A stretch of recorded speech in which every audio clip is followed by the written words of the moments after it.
నిన్నటి నుంచి చూస్తున్నాను, పిచ్చోళ్ళలాగా మాట్లాడుతున్నారు. ఆంధ్రప్రదేశ్ రాష్ట్రానికి కేంద్ర ప్రభుత్వం ఏం చేయలేదని, బీహార్ పేరు చదివారు, ఆంధ్ర పేరు చదవలేదని ఇష్టం వచ్చినట్టుగా మాట్లాడుతున్నారు. వారందరికీ రాష్ట్ర ప్రభుత్వం తరపున చంద్రబాబు నాయుడికి బడ్జెట్తో పని లేదు. కేంద్రం దగ్గర ఆయన ఎప్పుడు వెళ్ళినా సరే గ్రీన్ ఛానల్ చంద్రబాబు నాయుడుకు ఉన్న విషయాన్ని ప్రతి ఒక్కరు కూడా గమనించాలని చెప్తున్నాను. ఈరోజు బడ్జెట్ పెట్టారు. మేము వచ్చే అధికారంలోకి 6 మాసాలు అయింది. బడ్జెట్ పెట్టక ముందే 6 మాసాలలో ఈ దేశంలో ఏ రాష్ట్రం సాధించినటువంటి నిధులని సాధించాం. ఈ రాష్ట్రాన్ని గత పాలకులు చేసినటువంటి నిర్లక్ష్యాన్ని, విధ్వంసాన్ని 7 మాసాలలో మేము ఈరోజు సరిదిద్దగలిగాం. అందులో భాగంగా పోలవరం ప్రాజెక్టు 12,500 కోట్లు ఏం కేంద్ర ప్రభుత్వం ఇవ్వలేదా, అమెరికా ప్రభుత్వం ఇచ్చిందా? బుద్ధుందా, జ్ఞానం ఉందా? కేంద్ర ప్రభుత్వం పోలవరం ప్రాజెక్టుకి 12,500 కోట్లు ఇచ్చింది. అమరావతి రాజధానికి 15,000 కోట్లు ఇచ్చింది. ఈ రాష్ట్రంలో 3 నోట్స్ గురించి ఉద్యోగస్తులకి ఉద్యోగ అవకాశాలు కల్పించడానికి 16,000 కోట్లు ఇచ్చింది. మీరు మన జిల్లా, మన ప్రాంతం ఉత్తరాంధ్ర రైల్వే జోన్ కావాలని ప్రతి ఒక్కరూ గొంతెత్తి అరిశాం. ఈరోజు రైల్వే జోన్ ఈ 7 మాసాల్లో మంజూరు చేసి ప్రధానమంత్రితో శంకుస్థాపన చేసుకుని ఈరోజు పనులు ప్రారంభించాం.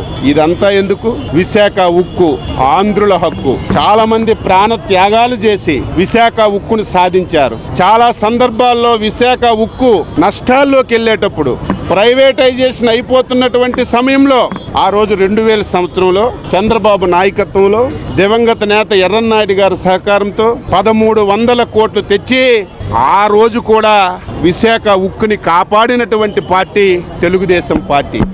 ఈరోజు ఒక్క చంద్రబాబు నాయుడికే సాధ్యమైంది. ఆయనకి నేను మంత్రిగానో తెలుగుదేశం పార్టీ వ్యక్తిగా కాదు, ఈ ప్రాంతంలో పుట్టినటువంటి ఒక సామాన్య పౌరుడిగా కాళ్ళకి నమస్కరిస్తున్నాను. ఎవరికీ సాధ్యపడదు. కేంద్ర ప్రభుత్వం 15 సంస్థల్ని, విశాఖ ఉక్కు లాంటి 15 సంస్థల్ని ప్రైవేటైజ్ చేయాలని చెప్పి నిర్ణయం చేసుకుని ముందుకెళ్ళింది.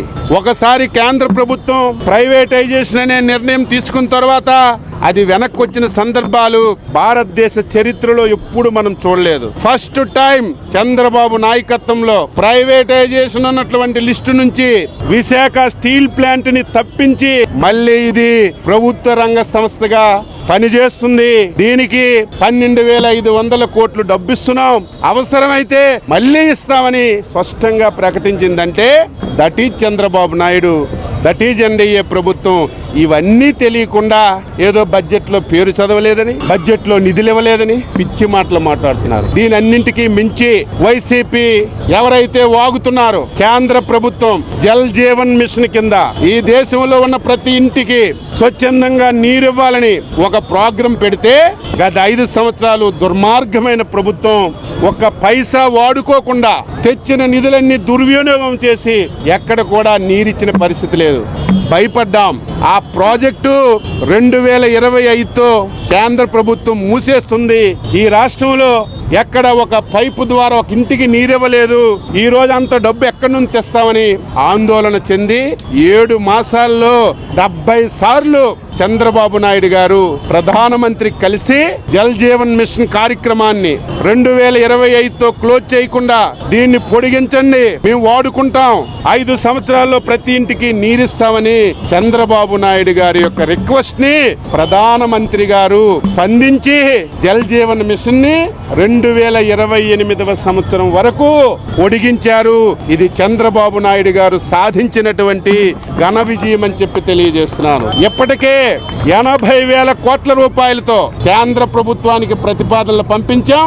ఇమీడియట్ గా శాంక్షన్ తీసుకొని 5 సంవత్సరాల్లో ఈ రాష్ట్రంలో ఉన్న ప్రతి ఇంటికి స్వచ్ఛమైనటువంటి తాగునీరు, ఉదాహరణకు మన జిల్లా ఉంది, ఏదో ఒక ఊరుంటే ఊర్లో బోరేసి నీరు ఇవ్వడం కాదు, వంశధార రిజర్వాయర్ నుంచి ప్రతి గ్రామానికి పైపులేసి ప్రతి గ్రామంలో ట్యాంకు కట్టి ప్రతి ఇంటికి 24 గంటలు స్వచ్ఛమైన నీరు ఇవ్వాలని ఈ ప్రభుత్వం నిర్ణయించింది.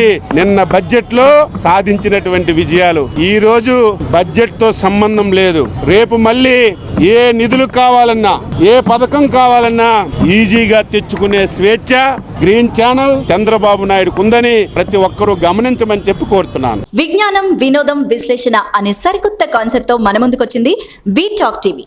For more updates please subscribe and share we talk TV.